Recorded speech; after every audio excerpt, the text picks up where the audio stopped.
Ninth schedule को discuss हुआ था आपके साथ?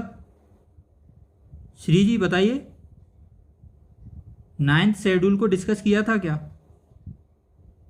नो। जब तक हम लोग नाइन्थ शेड्यूल को डिस्कस कर लेते हैं, क्योंकि वो उन्होंने कर चुके हैं ना, तो एक बार ये हो जाएगा। ठीक है, तो देखो नाइन्थ शेड्यूल है उसको, हाँ, उसको फर्स्ट कॉन्स्टिट्यूशन अमेंडमेंट से जोड़ा गया था। ठीक है, क्लियर? फर्स्ट कॉन्स्टिट्यूशनल अमेंडमेंट से जोड़ा गया है नाइन्थ शेड्यूल को। और ओरिजिनल कॉन्स्टिट्यूशन में हमारे 8 शेड्यूल थे, और उसमें से 4 शेड्यूल हमने आगे जाके ऐड करी हैं। जो फर्स्ट शेड्यूल था हमारा 1951 में ऐड हुआ था फर्स्ट कॉन्स्टिट्यूशनल अमेंडमेंट से, और 10th नंबर का जो शेड्यूल है वो हमारा 52nd कॉन्स्टिट्यूशनल अमेंडमेंट 1985 से, हाँ, राइट, डन। आपने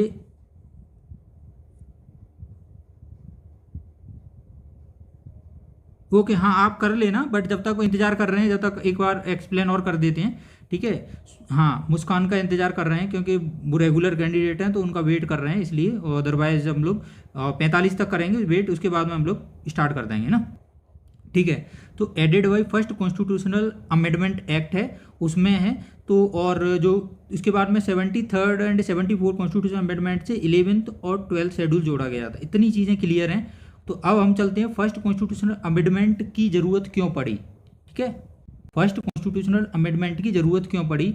तो आपने एक जो कंट्रोवर्सी थी, ठीक है, गोलकनाथ वाली जो सॉरी शंकरी प्रसाद वाली जो स्टार्ट हुई थी, शंकरी प्रसाद से गोलकनाथ और वहाँ तक गई थी।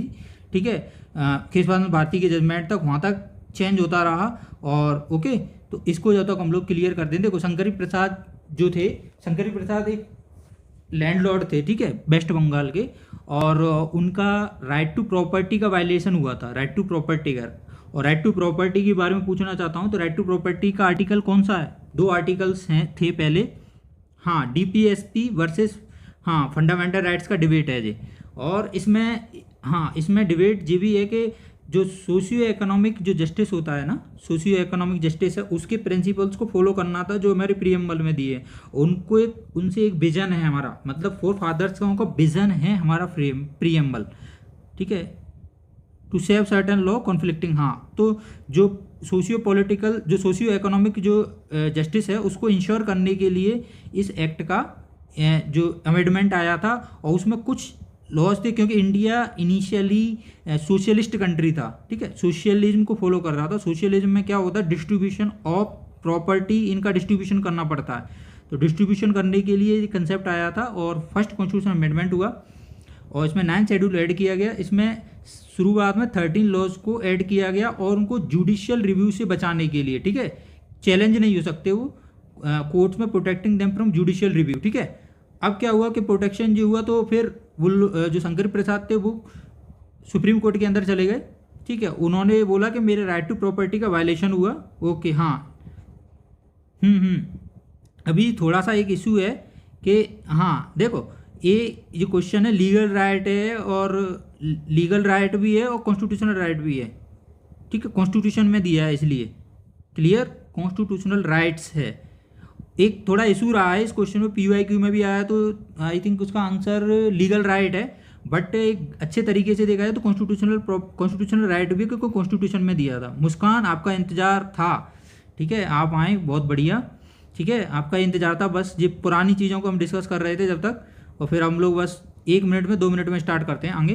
तो देखो 31A है ना, 31A 31B दोनों जोड़े गए थे, और 31 को रिमूव किया गया था, और 31 वो 19(1)F को भी हटाया गया, नो प्रॉब्लम। ठीक है, ठीक है, तो उसके बाद में फिर क्या हुआ कि एक इशू चलता रहा, और शंकरी प्रसाद जो हाँ थे, और यूनियन ऑफ इंडिया का जो केस था, तो इसमें जो देखो शंकरी प्रसाद वेस्ट बंगाल के थे, और 1951 का तो इनको कर्टेल हो गया था। तो फिर आगे जाके टाइम के साथ में देखो 19(1)F है और 31 है, 2 जगह प्रोविजन था राइट टू प्रॉपर्टी का हमारा।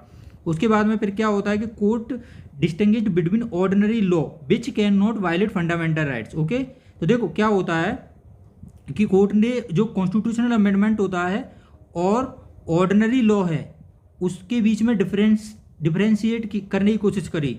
ठीक है, मतलब ऑर्डिनरी लॉ से हम फंडामेंटल राइट को वायलेट नहीं करवा सकते, बट कॉन्स्टिट्यूशन अमेंडमेंट से फंडामेंटल राइट्स को उसको खत्म कर सकते हैं। क्लियर, कॉन्स्टिट्यूशनल राइट से फंडामेंटल राइट्स को कॉन्स्टिट्यूशन अमेंडमेंट से फंडामेंटल राइट्स को रिमूव कर सकते हैं, बट ऑर्डिनरी लॉ से के थ्रू हम फंडामेंटल राइट को छेड़ नहीं सकते। तो 13 आर्टिकल 13 है ना, हाँ ओके, आर्टिकल 13 में ये दिया गया है कि ऑल लॉज, उसमें कुछ एक प्रोविजन है लॉ के बारे में, क्लियर जो लॉ है उसकी